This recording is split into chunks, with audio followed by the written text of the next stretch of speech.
আজকে আমরা বিভিন্ন মানুষের কাছে বিভিন্ন সংস্কার প্রস্তাবের কথা শুনতে পাই। দিতেই পারেন, বিভিন্ন মানুষ বিভিন্নভাবে যারা দেশ নিয়ে চিন্তা করেন, দেশের কথা ভাবেন, মানুষের কথা ভাবেন। অবশ্যই প্রতিটি মানুষের অধিকার আছে দেশের জন্য, দেশের মানুষের জন্য কি চিন্তা ভাবনা সেগুলো উপস্থাপন করার জন্য মানুষের সামনে।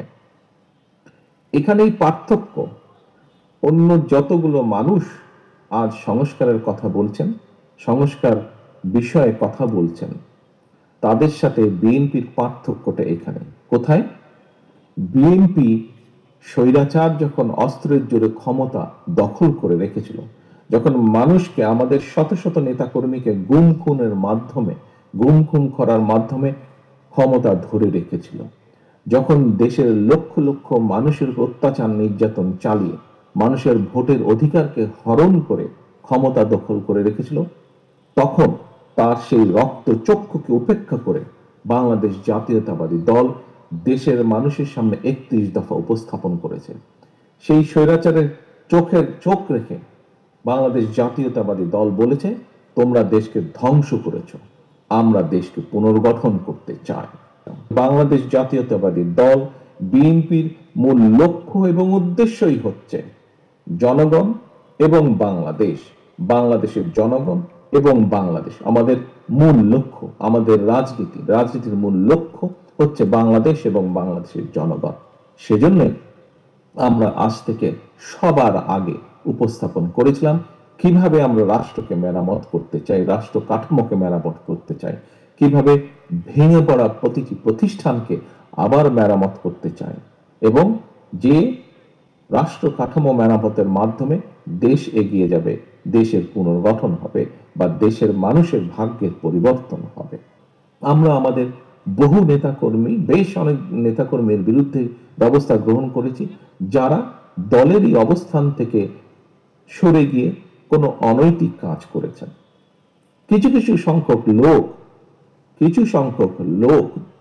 কিছু সংখ্যক ব্যক্তি এটিকে দলের দুর্বলতা হিসাবে উপস্থাপনের চেষ্টা করছে। আমরা পত্রপত্রিকার মাধ্যমে দেখছি, বিভিন্ন বক্তব্যের মাধ্যমে যারা এই কথাটি বলে অন্য কিছু হাসিলের চেষ্টা করে, দয়া করে সকলকে বলে দিবেন যে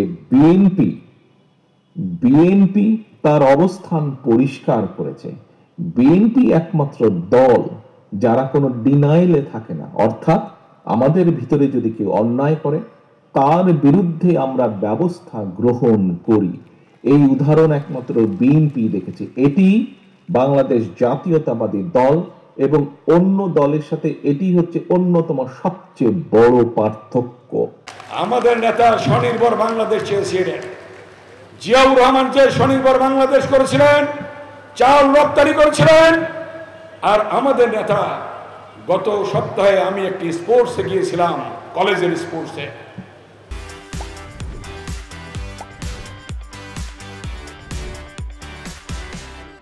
গিয়ে দেখি একটা স্লোগান লেখা আছে। স্লোগানের পাশে দেখলাম একটি ছাগল, একটি গরু, একটি হাঁস, মুরগি, মাছ, গাছ। এইগুলি দেখে মনে হলো ওই স্লোগানটি ছিল একটি উদ্যোগ, একটু চেষ্টা, এনে দেবে সচ্ছলতা, দেশ আসবে স্বনির্ভরতা। এগুলো কে বলেছিলেন? তারেক রহমান।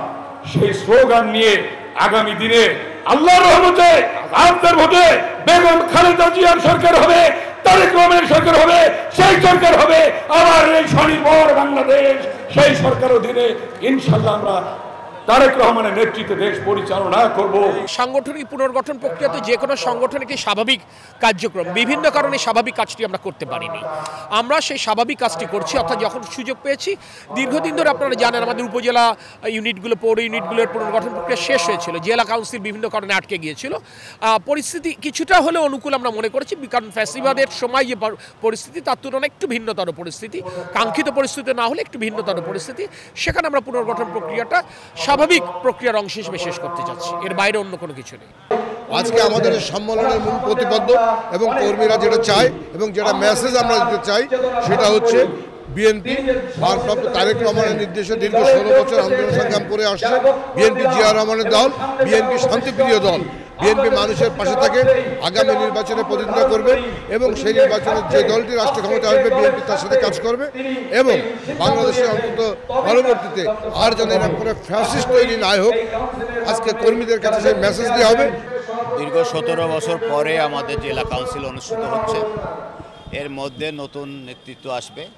আশা করি যারাই নির্বাচিত হবে তারা আগামী দলকে সুসংগঠিত করে সামনের দিকে এগিয়ে নিয়ে যাবে, এটাই হচ্ছে আমাদের সকলের প্রত্যাশা। দীর্ঘ 16-17 বছর পরে যশোর জেলা বিএনপির সম্মেলন অনুষ্ঠিত হচ্ছে। এই সম্মেলনের মধ্য দিয়ে দীর্ঘদিনের যে নেতৃত্ব শূন্যতা ছিল সেই শূন্যতা কাটিয়ে উঠে আমাদের নতুন নেতৃত্ব আসবে। দীর্ঘ 16 বছর পরে বাংলাদেশ জাতীয়তাবাদী দল যশোর জেলা শাখার যে কাউন্সিল, এই কাউন্সিলে আমরা অত্যন্ত আনন্দিত। আমরা বিশ্বাস করি আজকে এই কাউন্সিলে যারা কাউন্সিলররা আছেন যারা যোগ্য নেতৃত্বকেই তাদের ব্যালটের মাধ্যমে যোগ্য নেতৃত্বকেই সিদ্ধান্ত নেবেন।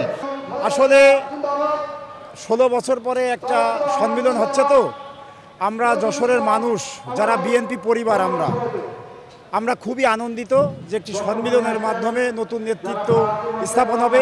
আমরা বিশ্বাস করি আগামী দিনে যে নতুন নেতৃত্ব হবে তাদের হাত ধরে যশোর জেলা বিএনপি আরও অগ্রসর হবে।